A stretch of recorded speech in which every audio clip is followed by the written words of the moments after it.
વારસાની બહાર Jamnagar municipal corporation. એક ખૂબ જ જાણીતી કહેવત છે, નામ છે એનું નાશ છે. પરંતુ અમૂલ્ય જીવન અને મહત્વપૂર્ણ વસ્તુઓના રક્ષણ માટે માનવી પોતાનાથી બનતા તમામ પ્રયત્નો કરે છે અને કરવા જ જોઈએ.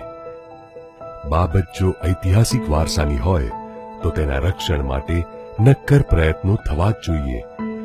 ભારતનું બંધારણ પણ આ જ કહે છે.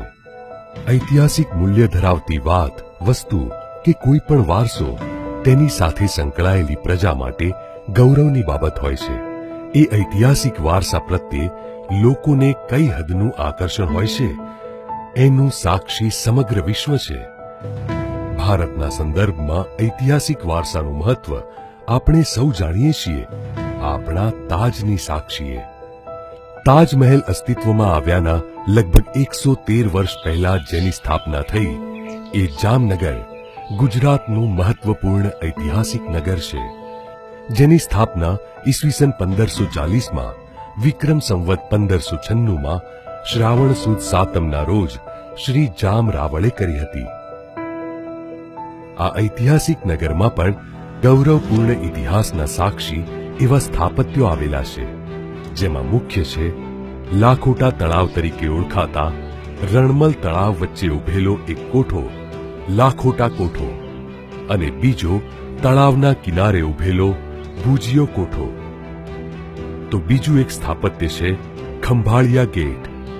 ખંભાળિયા ગેટ 18મી સદીમાં તત્કાલીન રાજવી જામ જશાજી બીજાના સમયમાં સૌથી જાણીતા વજીર મહેરામણ ખવાસની સીધી દેખરેખ હેઠળ નગરના રક્ષણ માટે તૈયાર થયેલી રાંગના મહત્વપૂર્ણ ભાગ તરીકે નિર્માયો હતો. સમયના વહેણમાં નિવૃત્ત થયેલો આ કલાસભર ભવ્ય દરવાજો અતીતનું એક સંભારણું બનીને રહી ગયો. એટલું જ નહીં, સાવ અવાવરૂ બની ગયો. વર્તમાન સમયમાં તેની જરૂરિયાત ન રહેતા લગભગ વિસરાઈ ગયેલો આ દરવાજો વર્ષ 2001માં આવેલા ભૂકંપ વખતે ફરીથી ધ્યાનમાં આવ્યો. વર્ષોથી કાળની થપાટો ઝીલતો અનેક જગ્યાએથી ક્ષીણ થયેલો આ દરવાજો વધુ કેટલુંક નુકસાન ભોગવીને પણ ઊભો રહ્યો. જે તે સમયે બનેલા Bedi gate, Nagnath gate, Kalavad gate અને ખોજા ગેટ પૈકી ખંભાળિયા ગેટ એકમાત્ર ગેટ છે જે આજે અસ્તિત્વમાં છે. તો ઘાંચીની ખડકી, ભીડભંજન ખડકી, આશાપુરા ખડકી, મચ્છીપીટની ખડકી, સૂરજબારી ખડકી જેવી 6 ખડકીઓ પૈકી ફક્ત 3 જ અસ્તિત્વમાં છે. આ હકીકતો પોતે જ કહે છે કે ખંભાળિયા ગેટ એક ઐતિહાસિક સ્મારક તરીકે કેટલો મહત્વનો છે. સતત લોકોની વચ્ચે રહીને પણ ભૂલાઈ ગયેલા આ ઐતિહાસિક વારસાને જીવતો રાખવા જામનગર મ્યુનિસિપલ કોર્પોરેશને પોતાની નૈતિક ફરજ સમજીને તેના પુનરોદ્ધારનો નિર્ધાર કર્યો. એક સમયે નગરના રક્ષણની દ્રષ્ટિએ સૌથી મહત્વપૂર્ણ ભાગ ભજવનાર આ દરવાજાનું ઋણ ચૂકવવા તેના પુનરોદ્ધારની યોજના તૈયાર થઈ અને પુરાતત્વ ખાતાની ચોક્કસ માર્ગદર્શિકા તેમજ દેખરેખ હેઠળ શરૂ થયું નક્કર કાર્ય. લગભગ 13 મહિનાના ટૂંકા ગાળામાં 2,28 લાખના ખર્ચે આ કલાત્મક દરવાજો નવજીવન પામ્યો. અનેક શિલ્પો, ભૌતિક ડિઝાઇન અને ફૂલપત્તીની ડિઝાઇન જેવી કલાત્મકતાથી સભર આ દરવાજાને પરંપરાગત ઓજારો અને આધુનિક ઉપકરણોની મદદથી સમારવાનું શરૂ થયું.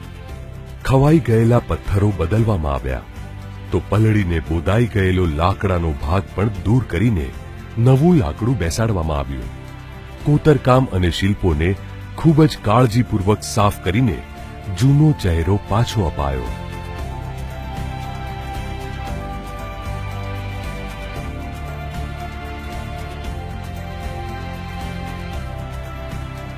ખંભાળિયા ગેટના રિસ્ટોરેશનમાં ચણતર અને પ્લાસ્ટર અહીંની સ્થાનિક અને પરંપરાગત ઓઠો ડોંગો પદ્ધતિથી થયું છે. રિસ્ટોરેશન એક્સપર્ટની કુશળ ટીમ દ્વારા ઉપયોગ પણ એ મટીરીયલનો થયો જે તે સમયે વપરાતું હતું. ચણતર કે પહેલા સ્તર માટે ઓઠાની કામગીરી માટે ચૂનો, રેતી, ચૂનાના પથ્થરની ભૂકી, શંખજીરું, આંબલી, ગુગળ, શેષ ગુંદર મેથી, કોઠા, ગોળની રસી અને શ્વેત ફળનો ઉપયોગ થયો છે, તો ડોંગા તરીકે ઓળખાતી ઝીકી કોટિંગની કામગીરી માટે રેતી સિવાય આ બધી વસ્તુઓ ઉપરાંત ચિરોળી પાવડર, ડોલોમાઇટ અને ઝિંકનો ઉપયોગ કરાયો છે. અંદર અને બહાર બંને તરફ ખૂબ જ ખંત અને કાળજીપૂર્વક જેનું સમારકામ થયું એવા ખંભાળિયા ગેટની છતને જરૂરી ટ્રીટમેન્ટ સાથે ફરીથી તૈયાર કરાઈ. આજે સંપૂર્ણપણે તૈયાર થઈ ગયેલો આ દરવાજો લોકોની અવરજવર અહીં ચાલુ રહેશે તો વધુ સચવાશે એ હકીકત અને અપેક્ષાને ધ્યાનમાં રાખીને ઉપરના માળને એક પ્રદર્શન ગેલેરીમાં રૂપાંતરિત કરાયો છે, જ્યારે નીચેના માળે 2 વોકવે ગેલેરી બનાવવામાં આવી છે, જેમાં જામનગર મહાનગરપાલિકાના મહત્વપૂર્ણ કાર્યો તેમજ ખંભાળિયા ગેટમાં થયેલા રિસ્ટોરેશન કામગીરીના ફોટોગ્રાફ્સ પ્રદર્શિત કરાયા છે.